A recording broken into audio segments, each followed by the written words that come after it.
또 중요한데 안 계시는 동안 또 안철수 전 대표의 당권 도전이라고 하는 굉장히 드문 사건이 하나 벌어졌습니다. 굉장히 드문 사건이에요. 이렇게 대선 끝나고 채 3개월이 되기 전에 대선 후보가 이런 반대를 무릅쓰고 다시 출마하는 건 굉장히 이례적이거든요. 홍준표 대표 같은 경우에는 원했어요. 일부에서 나오라고 네. 굳이. 그 케이스하고 완전히 다른 당의 대부분의 인사들이 반대하는데도 나왔습니다. 이거 어떻게 보십니까? 왜 나왔을까요? 글쎄요. 근데 피선거권이 있고 참정권이 있으니까. 할 수 있죠. 나올 수 자격은 있는 것이고 또 당원과 국민이 판단할 문제인 것인데. 결과적으로는 그렇습니다. 다만 이제, 너무 이렇게 좀 혼자서만 이렇게 좀 이렇게 비분관계하는 그런 네. 모습처럼 보여가지고.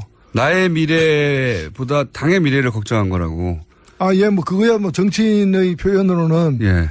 흔히 있을 수 있는 건데 이 정치라는 거는 사실은 국민들이 공감을 하거나 아니면 없는 공감이라도 불러일으키도록 만들거나 그렇죠. 이렇게 돼야 되는데 어느 정도 공감할까. 특히 두만강을 건넌 안중근 의사의 심정이다라는 거는 본인으로서는 내가 지금 보통 심정이 아니다. 비장하다 이렇게 말씀을 하신 것 같은데 제가 이거 보면서 옛날 생각이 났어요.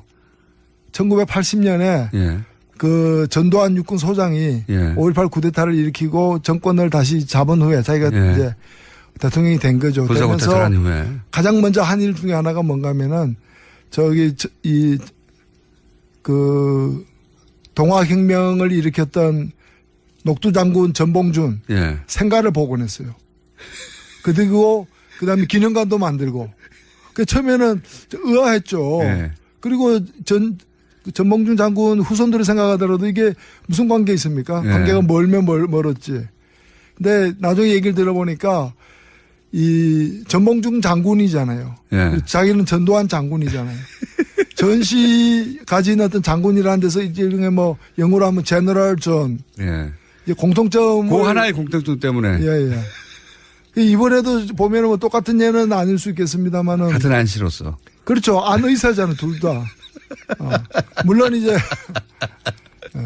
근데 이제 그런 데서 친근감을 느꼈는지는 모르겠는데 이게 국민들의 그냥 공감을 예를 들면 생가보고 다른 사람도 아니고 어찌해서 어떤 사람들은 생가보고날 자격이 있느냐라고 되묻기도 사실 했었거든요. 예.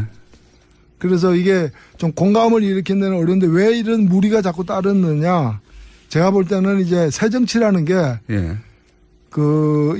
점점 국민들에게 이렇게 공감을 얻지 못하면서 생겨나는 어떤 무리수들이 아닌가 그렇게 보여요.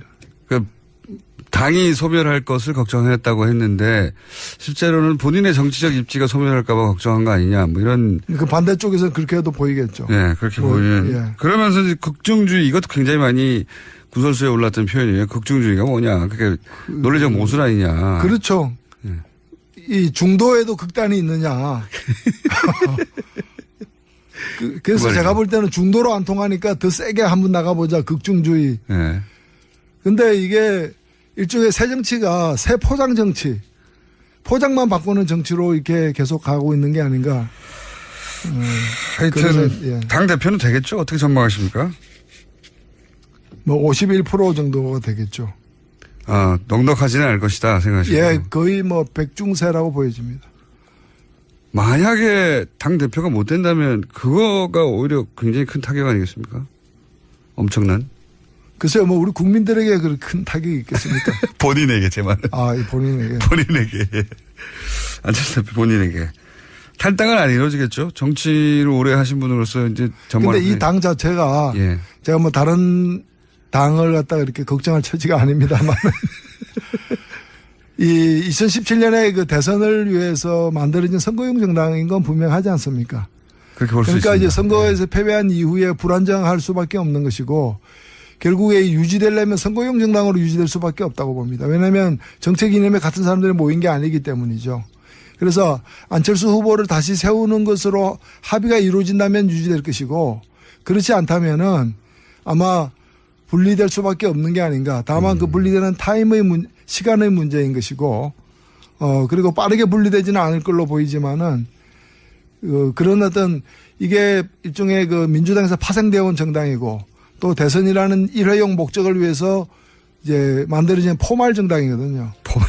예. 그래서 파생정당, 포말 정당의 이 귀결이라는 것은 네. 우리가 뭐 한국 정치사에서는 굉장히 이런 사례가 사실은 많습니다. 맞습니다. 예, 많기 예. 때문에 그 지속적인 정당으로 정착하기가 굉장히 힘들죠. 그러면은 안철수 개만 남고 뭐 호남계도 혹은 비안철수 개는 따로 살림을 차릴 수도 있다. 그럴 수도 있죠. 예, 그럴 가능성이 과거의 전례를 보자면 충분히 있다 이렇게 전망하시는 거군요. 우리 과거의 경험 속에서는 그런 가능성이 많은 걸로 보여집니다.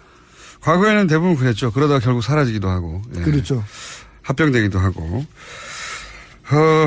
댓글 공작. 안 계시는 동안 많은 일이 있었습니다. 댓글 공작에서도 뭐 3,500명이다. 정확하게는 3,500 아이디라고 해요. 30개 팀이다. 그러니까 국정원이 직접 개입했고 돈을 썼고 그 규모는 지금 밝혀진 건 빙산일각에 불과하다는 주장도 있긴 하지만 어쨌든 확인된 건 처음이잖아요. 예. 이 국정원 어떻게 해야 됩니까, 이거? 국정원한테 오랫동안 당해 오신 분은 또. 예, 이번에야말로 이 국내 정치에 일체 개입할 수 없는 그런 이제 조직적 이제 황골탈퇴를 만들어내야 된다고 보고 저는 지금 국정원 이 개혁 발전위원회가 일단은 1차로 적폐청산을 우선하고 동시에 국정원이 다시는 이런 일이 다시는 할 수 없도록 재발 방지를 시스템화하는 작업까지는 해내야 된다고 봅니다. 그렇긴 한데 이거 있지 않습니까? 이제 지시를 한 사람이나 혹은 뭐 중간 간부 정도는 분명히 처벌될 텐데 뭐 수위가 문제지. 실제 실행한 사람들 있지 않습니까? 네. 그 사람들은 어떻게 해야 됩니까? 저는 그런 뭐 주동하지 않고 예. 그걸 주도하거나 주동적으로 나서지 않고 뭐 한 달에 300만 원 줄 테니까 이거 해라라는 식으로 해가지고 가담한 사람들 같은 경우에는 그 이제 민간인들 말고 제 말은 국정원 직원들 중에도 직접 저는 직원들 중에도 마찬가지로 거기서 그걸 거역하게 될 경우에는 바로 보복당하거나 이렇게 자기 생계 수단 자체를 잃게 되는 경우들이 대부분일 것이기 때문에 예. 하급 직원들 같은 경우에는 그러니까 지휘권 없는 예. 하급 직원들 같은 경우에는 좀 사면을 전제로 이 작업을 해야 된다고 저는 봅니다. 사실 국정원이 뭐 아까 뭐 직원 아닌 사람들까지 그도 많이 연루되긴 했는데 과거에 그 중앙정보부 시절에 예. 한창 우리나라 군사 독재가 이제 극성을 떨었을 경우에는 때는 국정원 망원 있죠. 예. 국정원에서 이제 망원이라고 부르는데 뭐 망원경 할 때 망원. 예. 그러니까 이제 자기들이 이제 심어놓은 이제 일종의 국정원의 첩자들이죠. 정보원들. 예. 정보원들이 예. 다 합해 한 20만 명까지도 이르렀어요. 20만 명이요. 예, 20만 명까지도.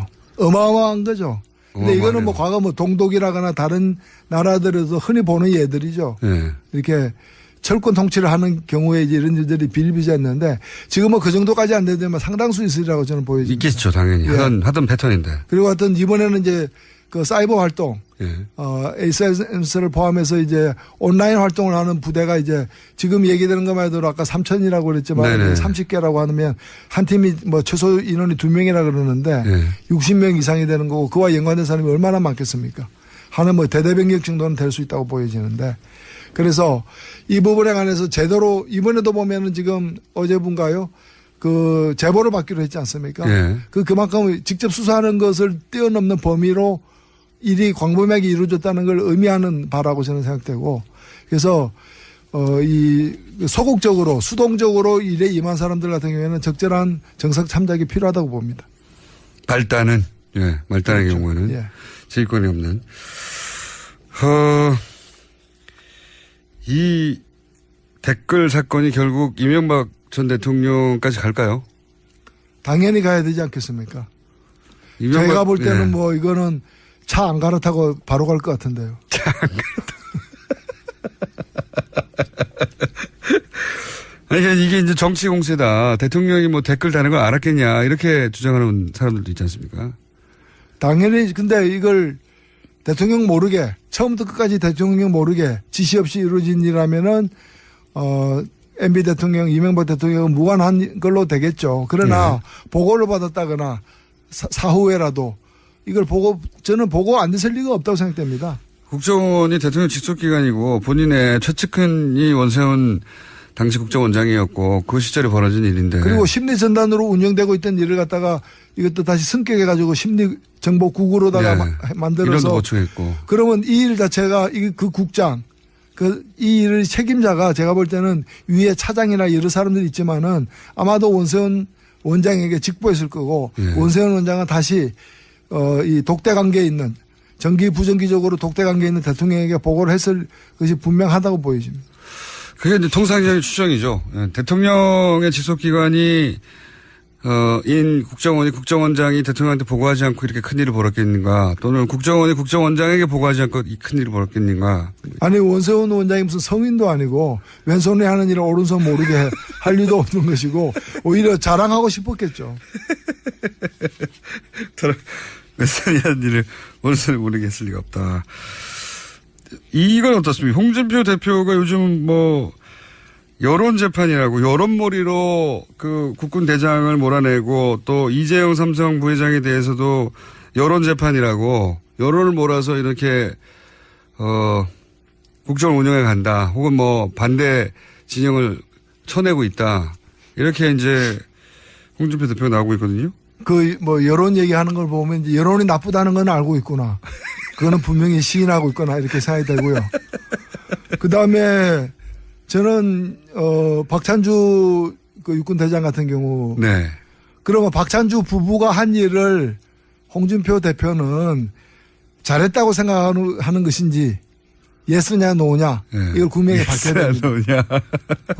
그 다음에 또 하나 정말 말씀드리고 싶은 건 뭔가 하면은 네. 지금 국정원 같은 경우에 그 적폐청산 TF를 두고 과거를 갖다가 스스로 이렇게 성찰하는 과정에서 파헤치지 않습니까? 네.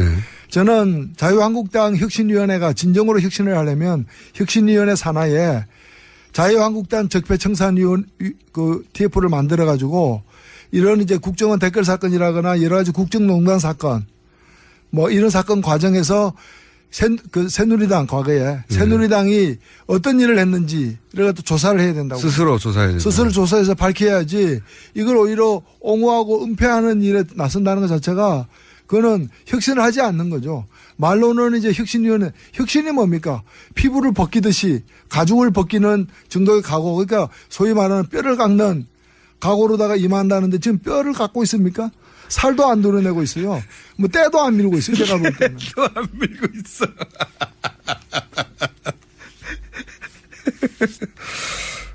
때를 안 밀고 때를 더하고 있는 것 같기도 합니다. 그렇죠. 예. 반대 진영에서 보기에는 그렇게 보이는 정도의. 검찰개혁, 이제 벌써 시간이 다 가버렸네요. 검찰, 이제 문무일 검찰총장이 와서 검찰이 잘못했다, 과거에 대해 잘못했다는 건 처음이에요, 검찰총장이. 처음입니다. 사실 참여정부 때도 대법원은 잘못했다 해놓고 말만 하고 조사는 안 했어요. 당시에 국정원은 잘못했다고 조사까지는 했단 말이죠. 근데 그 당시에도 검찰은 잘못했다고 말도 안 했는데 이번에는 말이라도 했다. 말이라도 했다. 다만 이제 이 말로서 끝나는 게 아니기 때문에 그리고 두 사건에 대해서만 강기훈 뉴스 대필이라거나 인혁대 사건에 대해서만 언급했는데 뭐 세 가지를 언급했지만 지난 10년간 가까운 그 과거에 벌어졌던 일들에서는 아직 얘기를 하지 않았기 때문에 그렇죠. 좀 더 지켜봐야 될 대목이 아닌가 봅니다. 몇십 년 전 이야기죠. 근데 이제 이 사과에 대해서 자유한국당이 검찰이 정치화한다. 굉장히 재밌는 비판입니다. 사과한 거에 대해서 검찰이 정치화한다.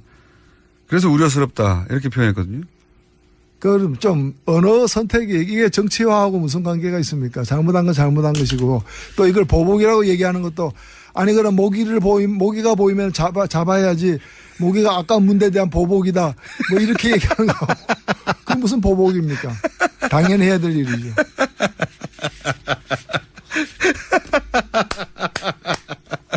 모기가 문제에 모기한테 좀 미안한 감이 생기네. 자, 순식간에 또 시간이 지나가 버렸습니다. 노를 가시면 한 5분 하는 것 같아요. 하다 보면 20분이 지났는데 저희 코너 제일 긴 게 20분 정도 하는 거거든요. 아, 그렇습니까? 예, 20분이 순식간에 지나가 버렸는데 혹시 한 주 건너뛰고 오신 김에 정의당에 최근 이런 일이 있으니 정의당 요런 일을 좀 관심 가져달라 이런 거 없으십니까? 간만에 나오신 김에 정의당 자랑 좀 하시고 가시죠. 혹은 호소, 읍소 내지는 뭐. 아, 예. 아니 뭐 정의당은 뭐 남산에서 소나무처럼 변함없이 예, 열심히 활동을 하고 새 있습니다. 대표 체제 잘 굴러가고 있습니까? 아, 예. 뭐 잘 굴러가고 있습니다. 새 대표도 그렇고 또 대변인도 새로 또 이렇게 예. 우리 최석 대변이라고 젊은 또 남성이죠. 그래서 우리 또 추혜선 의원과 더불어서 이렇게 대변인으로서 역할을 또 많이 하고 있는데 한 가지 제가 당부드리고 싶은 건 뭔가 하면은 가장 큰 격려는 사실은 지지입니다. 아직 그렇죠. 선거는 아니지만 그래서 네. 투표하는 건 아니지만은 저희들 지지율을 조금만 더 높여주십시오. 조금만 좀 높여주셔가지고 저 적폐 정당들보다는 좀 앞서야 되지 않겠습니까? 또 중요한데 안 계시는 동안 또 안철수 전 대표의 당권 도전이라고 하는 굉장히 드문 사건이 하나 벌어졌습니다. 굉장히 드문 사건이에요. 이렇게 대선 끝나고 채 3개월이 되기 전에 대선 후보가 이런 반대를 무릅쓰고 다시 출마하는 건 굉장히 이례적이거든요. 홍준표 대표 같은 경우에는 원했어요. 일부에서 나오라고 네. 굳이. 그 케이스하고 완전히 다른 당의 대부분의 인사들이 반대하는데도 나왔습니다. 이거 어떻게 보십니까? 왜 나왔을까요? 글쎄요. 뭐 근데 피선거권이 있고 참정권이 있으니까 할 수 있죠. 나올 수 자격은 있는 것이고 또 당원과 국민이 판단할 문제인 것인데 결과적으로는 그렇습니다. 다만 이제 너무 이렇게 좀 뭐랄까 혼자서만 이렇게 좀 이렇게 그 비분관계하는 그런 네. 모습처럼 보여가지고 나의 미래보다 당의 미래를 걱정한 거라고.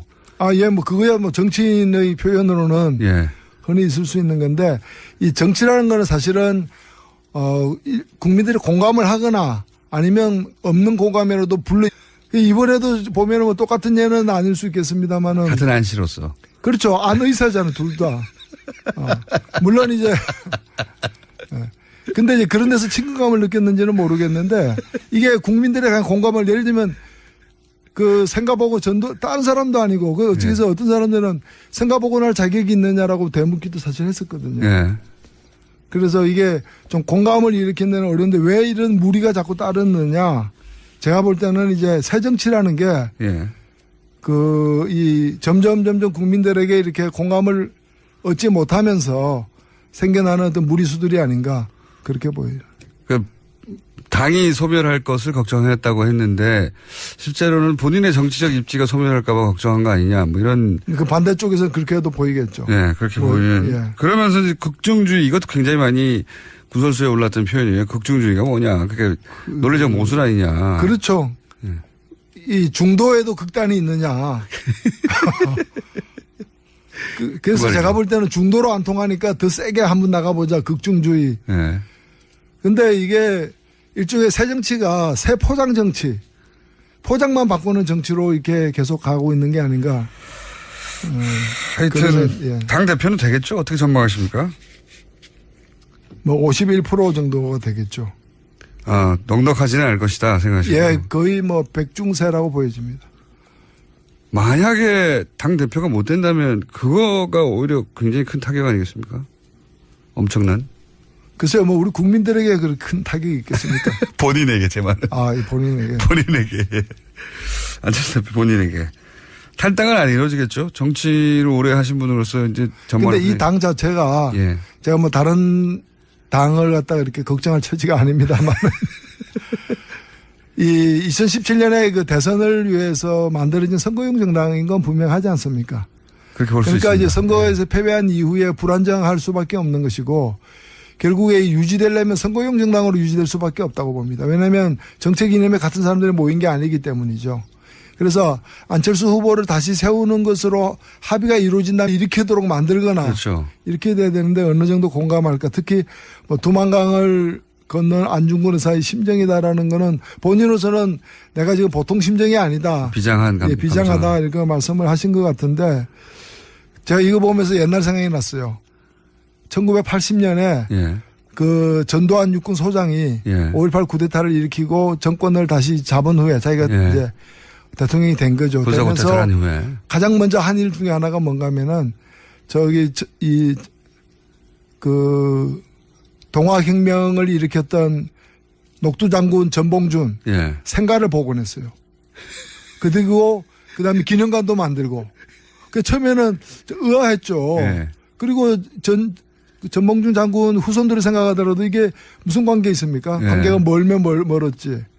근데 나중에 얘기를 들어보니까 이 전봉준 장군이잖아요. 예. 자기는 전두환 장군이잖아요. 전시 가진 어떤 장군이라는 데서 이제 뭐 영어로 하면 제너럴 전. 예. 이제 공통점. 그 하나의 공통점 때문에. 예. 면 유지될 것이고 그렇지 않다면은 아마 분리될 수밖에 없는 게 아닌가. 다만 그 분리되는 시간의 문제인 것이고, 그리고 빠르게 분리되지는 않을 걸로 보이지만은, 그런 어떤, 이게 일종의 그 민주당에서 파생되어 온 정당이고, 또 대선이라는 일회용 목적을 위해서 이제 만들어진 포말 정당이거든요. 포말 예. 그래서 파생정당, 포말 정당의 이 귀결이라는 것은 예. 우리가 뭐 한국 정치사에서는 굉장히 이런 사례가 사실은 많습니다. 맞습니다. 예, 많기 예. 때문에 그 지속적인 정당으로 정착하기가 굉장히 힘들죠. 그러면은 안철수 개만 남고 뭐 호남계도 혹은 비안철수 개는 따로 살림을 차릴 수도 있다. 그럴 수도 있죠. 예, 그럴 가능성이 과거의 전례를 보자면 충분히 있다 이렇게 전망하시는 거군요. 우리 과거의 경험 속에서는 그런 가능성이 많은 걸로 보여집니다. 과거에는 대부분 그랬죠. 그러다가 결국 사라지기도 하고. 예. 그렇죠. 합병되기도 하고. 댓글 공작. 안 계시는 동안 많은 일이 있었습니다. 댓글 공작에서도 뭐